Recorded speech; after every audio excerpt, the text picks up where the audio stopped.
Mereka kena bersedia, alert dengan perkembangan semasa, meningkatkan tahap teknologi mereka, inovasi mereka, dan mereka harus sentiasa meningkatkan R&D mereka lah, sama ada R&D dari segi pengeluaran produk mereka, R&D dari segi bisnes operasi mereka dan sebagainya lah. Objektif program kita pada hari ini adalah untuk membantu SME kita untuk menaikkan ataupun untuk scale up diorang, dan ramai mungkin yang tidak menyedari bahawa terdapat banyak program-program yang telah disediakan oleh kementerian dan juga agensi-agensi kerajaan untuk membantu SME melonjakkan kapasiti mereka, sama ada dari segi pengetahuan, kemahiran, pasaran dan sebagainya.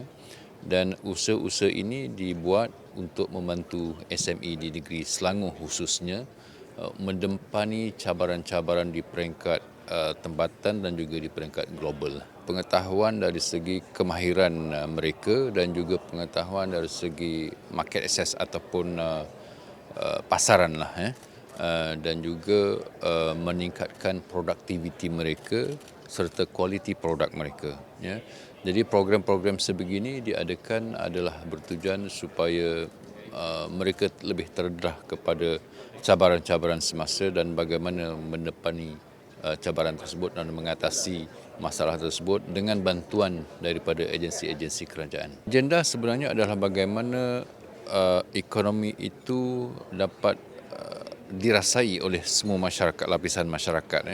Maknanya bukan sahaja oleh syarikat-syarikat besar, bukan sahaja oleh syarikat-syarikat kecil, tetapi juga oleh rakyat terbanyaklah.